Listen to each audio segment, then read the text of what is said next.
Start na po tayo. Lagay po natin ang ating manok. Yan. Maglagay tayo ng tubig. Sindihan ng kalan. Takpan. Balikan po natin.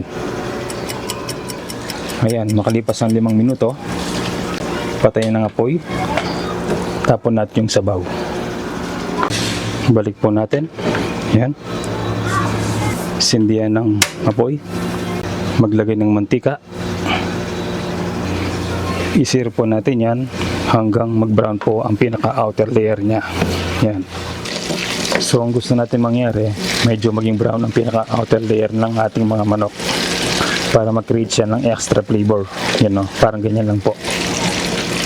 So, sa putong ito, i-set aside muna natin yung ating mga manok.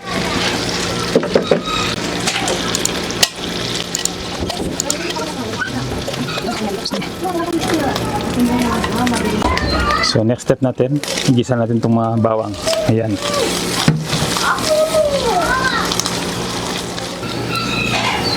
Yan ang gusto nating ma-achieve sa ating bawang. Brown sila para mas masarap yung salsa mamaya. Next step po natin, nilalagay na po natin ang ating sibuyas.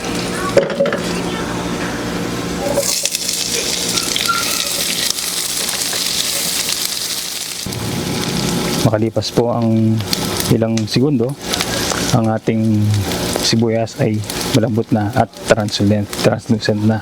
Yan. Next step po natin, nilalagay na po natin ang ating manok. Balik po natin.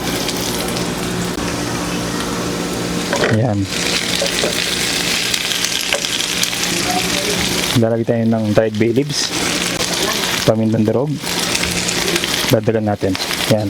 Nilalagay din tayo ng asin. Yan. Gisa-gisa natin sandali.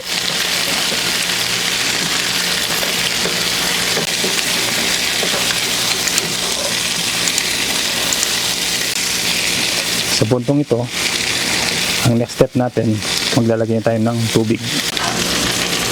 Tubig. Yan. Ayusin natin ng sandali. Tapos takpan natin. Hintayin natin kumulo. Yan, balikan po natin after 15 minutes.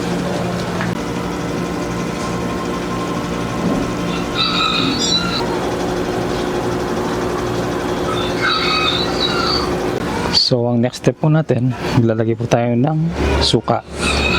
So, huwag natin takpan. Ayan natin kumulo yan ng mga 10 minuto. Balik po tayo mamaya.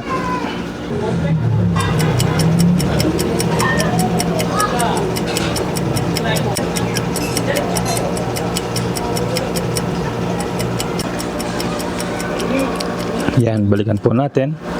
So, ang ating ulam for today ay adobong puti. Okay? So, ready na po ito. Pwede na po natin iahahin sa ating pagkahinan. Yan. Sana nag-enjoy po kayo sa aming simpleng recipe for today. Yun, no? Tingnan niyo po. Napakasarap niya, no? So, yung ginamit po nating mga ingredients ay puro natural. Wala pong toyo. So, less sodium po. Yan, no? Napakasarap po. So hanggang dito na lang po. Magpapaalam na po kami.